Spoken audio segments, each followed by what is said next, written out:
Oh, and what are you on Facebook so friends can follow it? We're on the Echo Chamber. Hello, everyone. We're now streaming live. We are live on the Echo Chamber. And this video is for everyone. It's for all Australians, but it is particularly for the Australians who are being affected by the Queensland mandatory jab to enter Queensland, especially for those in New South Wales.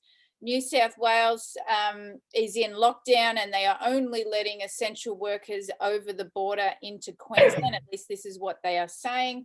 And you can only come in if you have had the Jabberwocky. Now, I have been receiving, frantic calls from people upset, people crying. I've even been talking to people in the surf who have been so awake and aware of the whole agenda the whole time. I'm never getting the Jabberwocky, and they've gone and got the Jabberwocky because the government has said, or at least it's been released, that they can't go over the border to work. This is a very terrifying thing for me to be witnessing in humanity. So I don't know all the laws and the mandates and what all this means. So I'm bringing on an expert who does. This is the warrior at law. I'm going to let you know in advance. I can't say his name simply because Facebook, Instagram, all of the social medias hate him because he is empowering the people. He is going to swear more than likely. So if you don't like cussing or swearing, probably stop watching this video now. The warrior at law, how are you? Thank you so much for joining us today. Well, thanks for having us on, Val. Yeah, look, a lot of mayhem and fear surrounding what we're being told is law, which isn't. And this is one of the premises that I've been trying to stress this to people since this bullshit pandemic thing started, that laws are made via an act of parliament. Laws are not made via politicians dribbling shit to the media. Now, for our legislation, our acts, orders, all this nonsense to become law, must have its minimum couple of readings in Parliament, and to be enacted as a law, it must be passed through both houses of Parliament. Now, this raises a big problem for Queensland because Queensland has not had an upper house of Parliament since 1922. So how the hell are they passing any laws in Queensland through both houses of Parliament to make it an actual law when there's no upper house and hasn't been since 1922? Now, people are freaking out about this new mandate that they've put out. It's a media release. Parliament's not sitting. They can't make it law. It's literally a media release. And it states that only essential workers are supposedly required to have the jab, not everyone else. They can't stop a resident from returning to their house or their home under this bullshit because nobody's in receipt of a biosecurity control order. Not one individual in this entire country have I met is in receipt or has received an actual biosecurity control order. Now, for you guys watching this and want to look this up, go and look up the Biosecurity Act 2015. Pay very close attention to section 60 and 61 as to how a biosecurity control order can be given to you. Then, once you've read those two sections, go and look through 87 to 108 of the Biosecurity Control Act. Now, 108, just a quick mention on that one for guys watching this and for you, Belle. Anyone who's received a bill for quarantining, for being held against their will in some form of medical detention, Section 108 of the Biosecurity Act clearly states the Commonwealth will bear the cost for quarantine. Stop paying the bloody quarantine bills, peoples, if you're getting stuck in one of them. Now, when we look through the other sections, 87 through to 108, 95 of the Biosecurity Act says they cannot use force to enforce any of this nonsense. So this is what they're using: force and tyranny, fear, deception, trickery, lies, deception, the lot. Section 95 of the Biosecurity Act says they cannot use force in order to enforce this. Now, here's where it gets interesting. I find this hilarious. To get a Biosecurity Act, you must have had a test, you must have displayed symptoms and tested positive for whatever disease they're looking for. Now, you need to have the test to get the biosecurity order. So you can't be given a biosecurity order without the test. If we look through sections 87 to 95, listed in there is everything about quarantine, restricted movement, bodily samples, testing, analysis, all the nonsense we've been told we have to do. You can't be asked to do any of that without a biosecurity control order. So you can't get a test or be made to take a test. It's voluntary. That's how they do this. They trick and deceive us into voluntarily giving up our rights. Unless you volunteer for it, they can't force it. So you need a biosecurity control order to have the test. You can't get a biosecurity control order without being tested. It's like a dog chasing its tail. We go round and round in circles. So hang on, we need the biosecurity control order in order to be told to go and get a test. But you can't get the biosecurity control order until you've been tested. And you can't be forced to get the test without the biosecurity control order. Round we go in circles. So with the border stuff, guys, unless you're in receipt of a biosecurity control order, the states cannot pass laws that are in direct conflict with that of federal or Commonwealth jurisdiction. The State Emergency Act, the Public Health Act, these public health orders do not negate the Constitution. 109 of the Constitution states that when the laws of a state are in conflict with that of the Commonwealth, that the latter shall prevail and the former shall, to the value of its inconsistency, be invalid. So if we have state laws, supposed laws, in conflict with that of Commonwealth legislation jurisdictions, such as Constitution, Biosecurity Act, that renders the state laws invalid because there is a serious conflict. They cannot enforce it. So, you know, I know that this is good to know, but what's happening when, let's say, an essential worker comes from New South Wales up to the Queensland border and the officer at the border says, okay, have you got your proof of your vaccine? What happens then when that happens? You cannot be forced, coerced, or made under duress to partake in a medical procedure. 5123A of the Constitution expressly forbids that with regards to civil conscription. You cannot be forced to accept, how I describe this, Belle, it's an act of rape. The definition legally, and statutory definition of rape, is the insertion of a foreign object into one's body without consent. So they're telling you, you must go and get this jab. Well, hang on, are you asking me to consent to the act of rape to be able to go to my job, to be able to work? Because that's basically what this is that they're enforcing on the people. And the government's being very sneaky. Oh no, we won't make it mandatory, but you won't be allowed to eat, breathe, live, shit or fart anywhere unless you've had the jab. How is that not making it mandatory? You cannot force people to do this under duress, under threats of menace, or by that level of heavy coercion. It is absolutely unlawful. If you're having a hard time on the borders, guys, get some maps, buy a four-wheel drive, take the back roads. Drive around the bastards, walk up the friggin' beach and get someone to pick you up the other side. There are many ways of just walking around this shit. It's that they cannot enforce this. And look, my belief, and a lot of people share with me, this crap's not going to last for long because none of it is lawful. What it takes is more people to push back. Mm. Yeah, so what they're doing is threatening people's income, right? So people are in fear because their income's being threatened. So what I mean, I know you've just said walk around, find another way around, whatever. Is there anything that they can do at the actual border, or is it just like they're up against a brick wall at this point? Start suing the government, guys. Start getting class actions ready to sue them for loss of income. Sue the police individually for doing that. Private criminal prosecutions. Get on the court portals, contact the court clerks, ask for the forms for a self-representing litigant for criminal prosecutions or for civil prosecutions, and start going these bastards for your loss of income over something that is absolutely and completely unlawful. There is no way that they can lawfully enforce any of this. 90-something% of these bullshit COVID fines have fallen apart when they've gone to court. Most people are too afraid to challenge it in court. They have no basis or foundation in law. And that's why anyone with a half a brain that has challenged this crap has beaten it. Mm. So in your, educated opinion and what you know and what you're self-taught, what you know about law, in a nutshell, for these people who are being stopped from crossing to work and they don't want to get the jab, what's your, I mean, I know people are going to do what they're going to do, but what is your actual advice for them in that instance? Yeah, look, the other option is just bullshit them. Say, I'm on my way over the border to go and get my jab. Tell them to piss off. And then when they see you again the next day going to work, oh, mate, they ran out of doses. There's a massive shortage. I have to come back today and do it again. Keep doing that. This is not going to last long, guys. They're just book in for some emergency medical appointment. Make an appointment. Medical stuff is essential. If you've got a doctor on the other side there, make an appointment. Ring up the next morning and cancel it and reschedule it. Keep doing that every day until this shit goes away. If you've got an emergency medical appointment, they can't refuse your entry. They can't do this. It's a breach of so many of our laws, of our basic rights, our inalienable rights. And yeah, you're dealing with armed thugs who are completely ignorant to this, and it might be tricky on the border to have this conversation with them. But at the same time, if enough of us push back at this shit, they will stop it. They cannot force this upon the Australian people, especially for those that live in and around the border.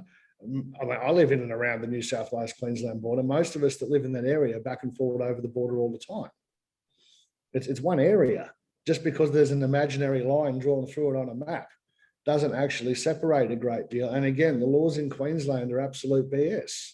There's no upper house in Parliament in Queensland and hasn't been since 1922.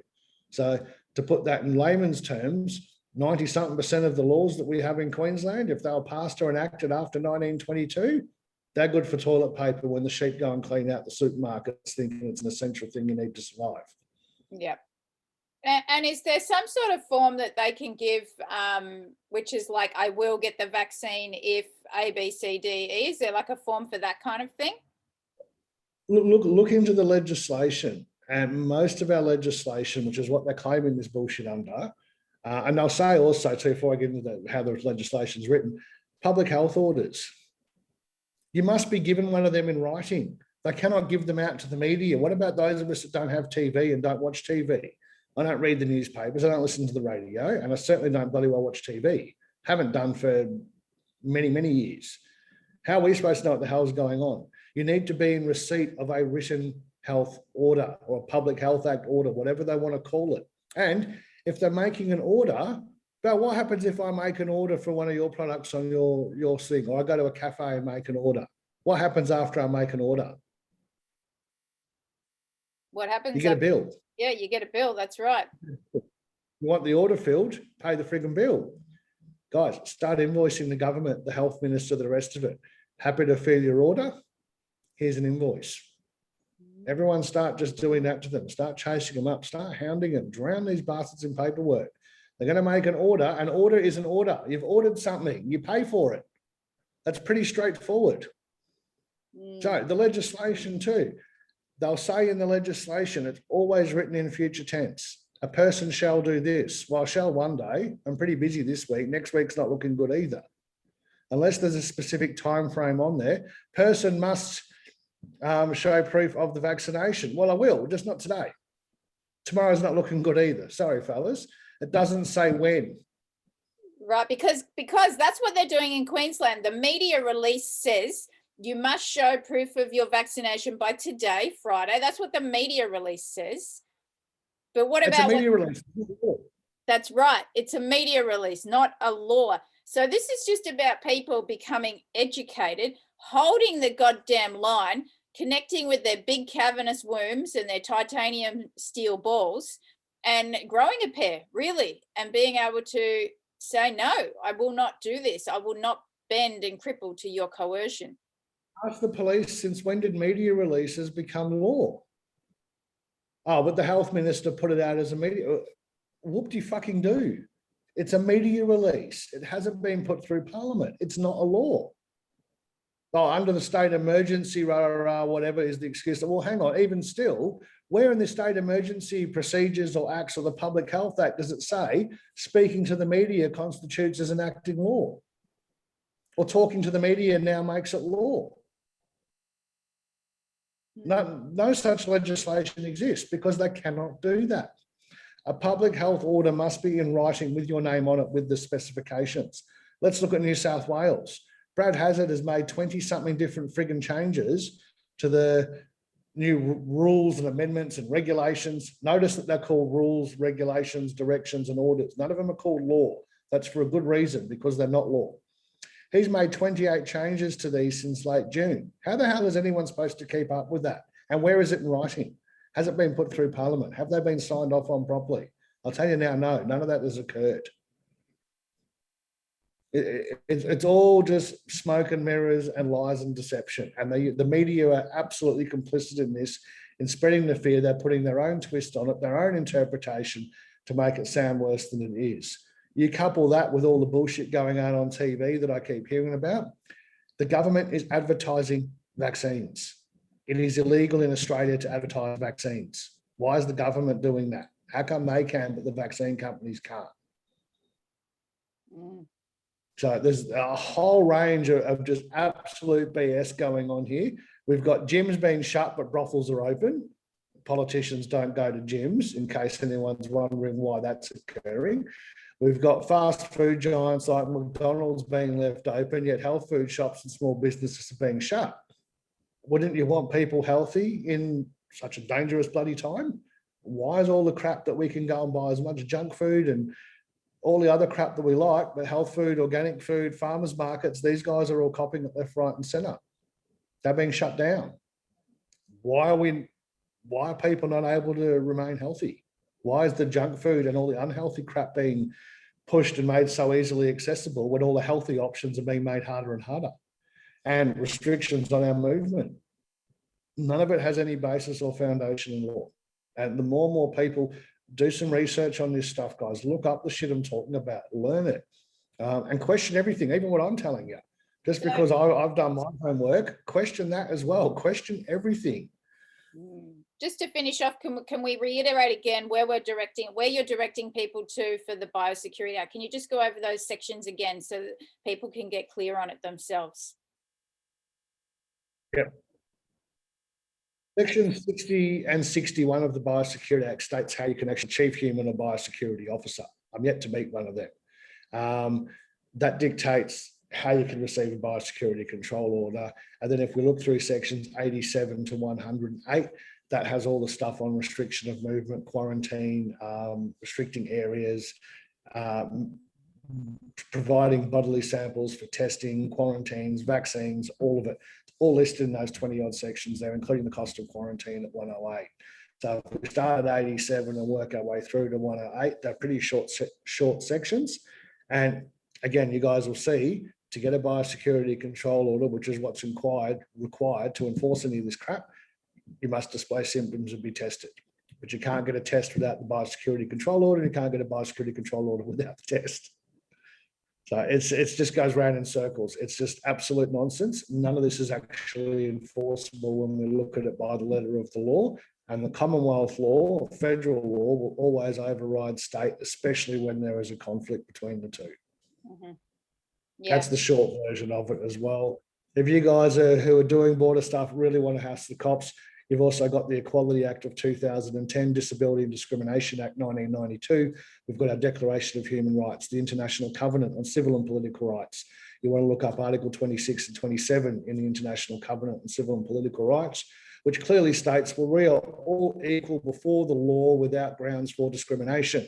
It is medical discrimination to say you've had a jab, you haven't, you can come, you can't. That is absolutely the definition of medical discrimination. Mm-hmm.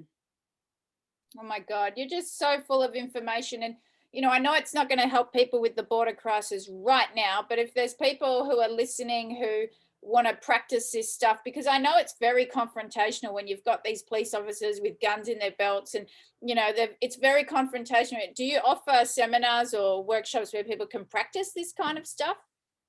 Very shortly, website will be up and running and we'll have all that information available on there, and there'll be some more online seminars and face-to-face ones as well. And we'll be pushing that and getting this information out there en masse a bit better than just to help people learn, take on large groups in order to be able to teach people and help them to learn who we are, how do the laws actually work, what is our standing and how to hold your position in amongst that, to be able to lose the fear. Once you get your head around how these laws actually work, which is completely the opposite of what we're told and what we're taught, once you get your head around that and you realise the depth of deception that we, the people, have been subject to for so many years and generations, it all starts to unravel. It's like a house of cards. So what I help people to learn is how to pull out the bottom card. Mm-hmm. And once you do that, the whole thing collapses and falls in a heap. And when you've got your head around that, there's no fear. So once that fear goes, once the fear's gone, people generally tend to grow a pair. That's what we need to see more of. Lose the fear, guys. It's fear. Stop listening to the media. They're not your friends. All they're doing is perpetuating this bullshit to create more fear. And this is the divide and conquer tactic. We've got unmasked versus masked. We've got unvaxxed versus vaxxed. The government has done this by design. It's the oldest play in the book. It's called divide and conquer. Now, the government does not have the manpower or the resources to enforce this across 27 million Aussies. So with their friends in the media, using fear and manipulation, in order to get people to comply and enforce this upon themselves and those around them, because they can't do it themselves. So they've tricked and deceived the people en masse with fear, manipulation, lies, deceit, deception, misdirection, all of the classic tools for espionage and psyops and all the rest of it. It's exactly what's going on. The people have been full tricked and deceived into not only complying, but to enforcing this upon themselves, their friends, their families, their neighbours, other people they see in the street. I'm sure you've had a few people come and go, why are you wearing a mask? And all the rest of it as well. It happened. This is part of the plan, because they cannot enforce it. They do not have the manpower. So it's trying to trick the people into doing the dirty work for them. And so far, it seems to be working on. It's working because, like I said, people I know who have always been like, I'm not getting this thing, you know, whatever, they've gone out and got it because, oh, I can't go over the border. So they've fallen for the trickery and the press release of the mainstream media. They've fallen for that. It's listed as a trial until 2023. So how the hell are they forcing or coercing people to participate in what is publicly listed as a trial until 2023?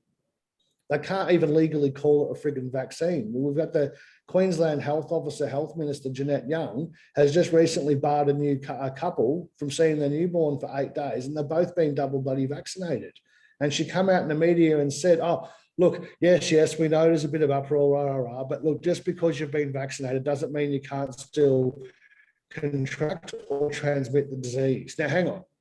You're telling people that have to be double jabbed to be safe, and then in the next instance, you're telling people that just because you have been double jabbed, you can still contract and transmit the disease. Why the fuck would anyone participate in a trial for a so-called vaccine that clearly doesn't bloody work if that's the case? And how the hell are they mandating this?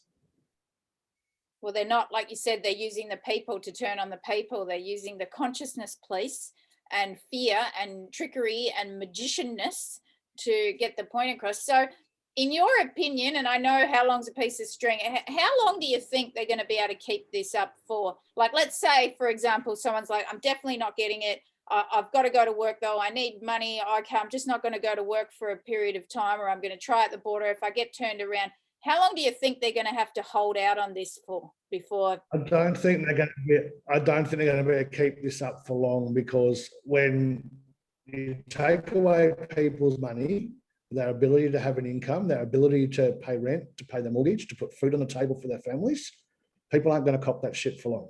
There will be uproar. There will be riots. There will be all sorts of chaos that descends upon that. They cannot do that to people and not expect a serious backlash. And as much as the average Aussie out there will be, with our apathetic nature here in Australia, might go, yeah, it's all right, she'll be right, mate. There's a lot of other Aussies who are not prepared to cop that. There's a lot of Aussies out there that will not take this kind of shit lying down. And they're the ones the government needs to watch. On that note too, Belle, the way things should be working, the government should be afraid of its people. The people should not be afraid of their government. And in today's day and age with this bullshit pandemic, people are more afraid of a fine or the police than they are of actually getting the virus. Now, if that doesn't speak volumes to you guys watching this, that people are more afraid of the police of getting fined, they're more afraid of the government and these bullshit directions and orders, which aren't law, than you are of getting the virus, how dangerous is it really? If you're more afraid of a $200 fine than contracting the world's deadliest virus, which has a 99.97% recovery rate, you've got to start asking the question, what the hell's really going on? Yeah, look, thank you so much for your time. And for any Queenslanders and those on the New South Wales border that are listening to this, hold the goddamn line, patriot. Do whatever you have to do to stand in your sovereignty. Sell a fucking surfboard, sell your car, do what you got to do just to see yourself, you know, through this period. This will pass. They can't hold on and keep this up, this trickery, this wizardry for much longer. And the more of us that say no, the more of us that stand up to this, the quicker this house of cards is going to crumble. This whole bullshit charade ends when we, the people, all stand up together and say no. It's that simple. Yep. Well, thank you so much for your time today, Warrior Law. And thank you, those that are listening. Drop us a message, drop us a holler if you need any more support. And have a nice day, everyone. Bye-bye. Well, see ya.